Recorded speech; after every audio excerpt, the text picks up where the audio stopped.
I literally just spoke to an ER nurse that was heading into work here at TMC, and he said, quote, Sean, we have been getting our butts kicked. I mean, your wife is one, my sister is a nurse. As we've been saying all morning long, they are truly our heroes. Cut down pollution and reduce la contaminación.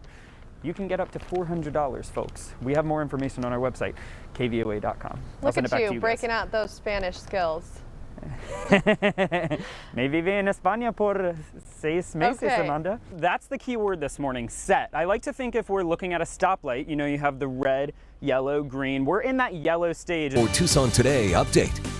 Good morning, happy Thursday. I'm Frankie McLister. The time right now is 7:26. Now, after declaring a state of emergency along the southern border, Governor Doug Ducey visited the border region over in Yuma to check out that situation firsthand. The governor announced he was deploying. You, Sean, or Amanda call it Michael Bublé. Let it snow. Let it snow. That is what I'm seeing. We are here at Aspen Vista Point. A lot of our school districts have been doing this flip-flop thing. As you see behind me, Catalina Foothills High School, their school district is doing hybrid instruction in addition to Marana Unified and also Vale schools, but that one in our area that has not brought students back into the classrooms at all since March is Tucson Unified. And Sean, they have 89 schools. And to put things into perspective for you, Catalina Foothills School District has around under 10. Coming up after the break, we will tell you how you yourself can help. And when I say we, that's this guy, Henry and I. It is 6:42. Good job, bud. You're watching Tucson Today.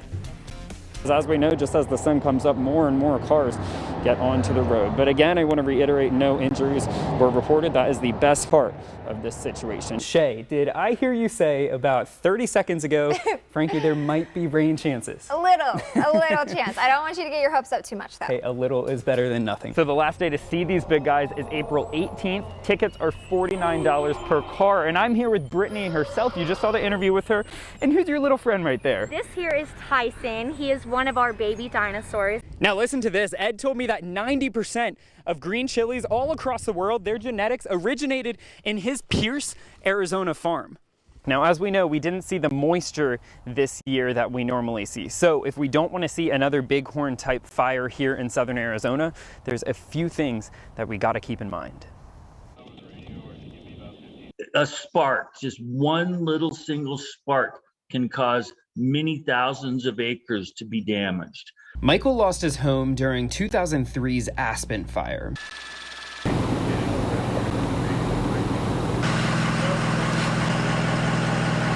Unfortunately, he was able to keep his home during last year's bighorn fire. Brush fires really scare us. Any kind of wildland fire scares us. And so to prevent that scare, Golden Ranch Fire District has some advice for you. We're here to respond to any wildland fire, but we don't want people to completely cut down every plant they have in their yard. But if it's dead, if it's low hanging, we want you to trim those up. Right here I'm standing at Golden Ranch's training facility up here in Catalina, and you can tell behind me that their front lawn is a prime example of beautiful decor that doesn't provide much risk when it comes to wildfire due to the absence of brush. So when brush is ignited by a single spark, how fast can it burn? With a hose nearby and concrete all around, Golden Ranch demonstrated. So this is just some grass I found out in the desert. You can see it's dead, it's dry, it ignites very fast, especially this time of year with the fuels as dry as they are.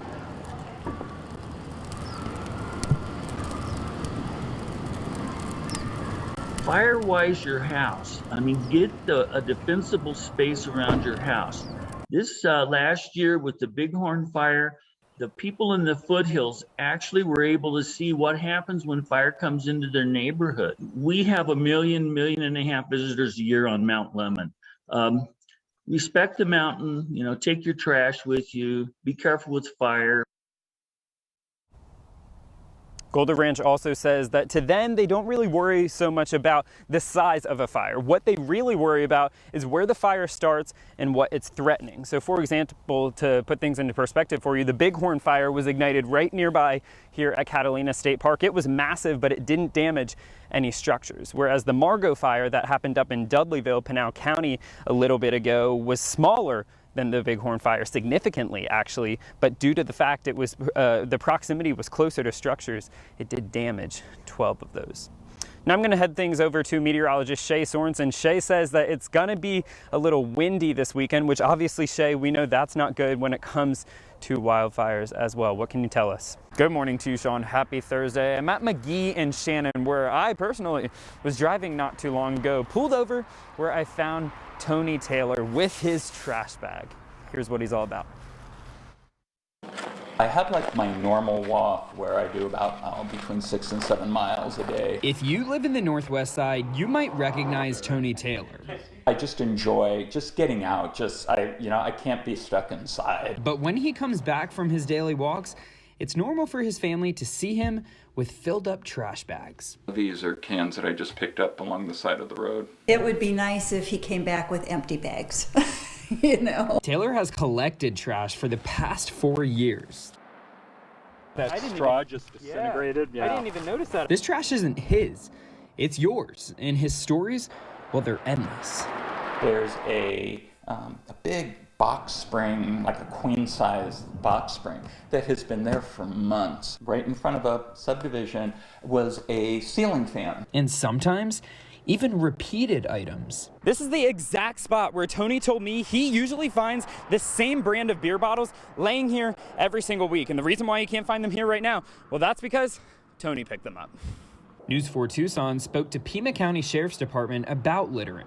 Typically speaking, someone littering on the street would be a Class 2 misdemeanor, and they can face fines for this. Tucson Clean and Beautiful, which is a local organization that's mission is just to preserve and improve our environment, said in a statement, quote, that everyone can help keep Tucson clean and beautiful. Litter harms the beauty and health of our community and also reduces livable habitat for native plants, animals, and humans. Humans, as far as, when you were just like you.